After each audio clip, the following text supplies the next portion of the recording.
na uli yung bata. Shout out Pawala nga na pala. bata dyan.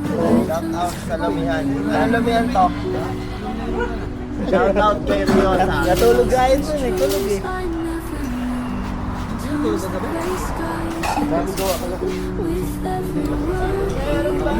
Ayun nga guys, tapos na kami kumain. Tapos back to Rota na ulit.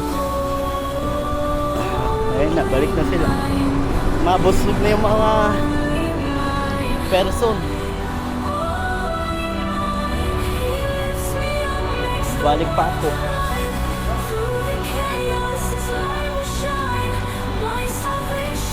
Back to biyahe na nga kami papuntang Batangas.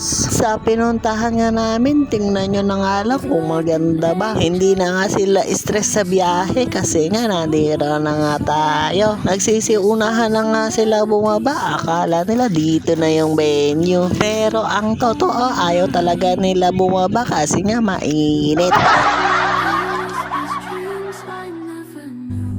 Yara, nandito na nga kami sa Hiraya, Manarawi. Maglilibot muna nga kami sa mga place dito kung maganda ba pagsasayawan. Hindi nga namin alam kung magugustuhan nga ni boss yung place na nandito. Okay naman na sana kaso daming basura tsaka sobrang liit na rin.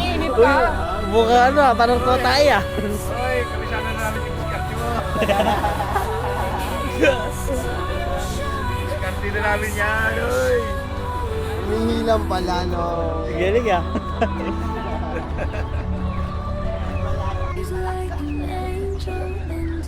Sana din yung asa no? Oo, lalangoy yan. Ito, pre. no? Ano yun? Oh, Asusena. panis.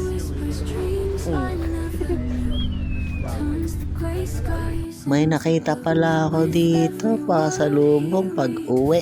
Sa totoo lang guys, di ko nagustuhan yung hubi dyan at yung makapuno pati yung pastillas. Di ko alam yung basta di ko gusto yung lasa. Bala ko nga pala bumili ng bokololoy dyan kaso tapos na nga tayo sa badyan. Ito na nga kasama ko nanilimos ng 10, tikban nga lang daw namin yung makapuno. Bahala ka dyan.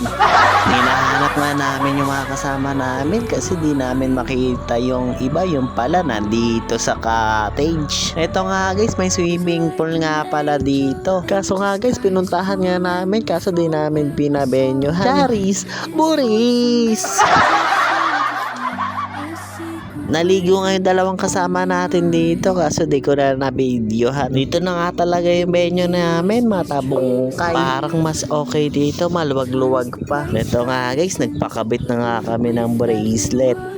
Palatandaan daw para hindi mawala o malunod. Charis, Buris!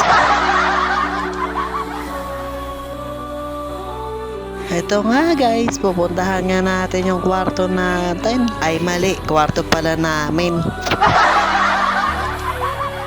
Dito na nga talaga yung hinahanap namin. Maganda nga pala yung viewing dito. Hinahanap nga namin yung kwarto nga namin. Dalawa kasi yung room dito. May number 3, may number 2. Ito nga yung napuntahan namin, number 3. Titingnan nga namin kung dito nga ba talaga. Tinawag nga kami ng isang kasama nga namin kasi nga hindi daw doon. Ang gulo nga talaga nila, hindi pa nga nakainom yan ha. Kaya pala nauna na sila kasi nagsiunahan sila sa higa. Pati naman dito nag-unahan. Di bale, sa lapag na nga lang kami matutulog. Syempre, mag-rent yan sila ng foam. Hindi naman pwede sa sahig. Pero pustahan, magdamagan, mag-inuman talaga to.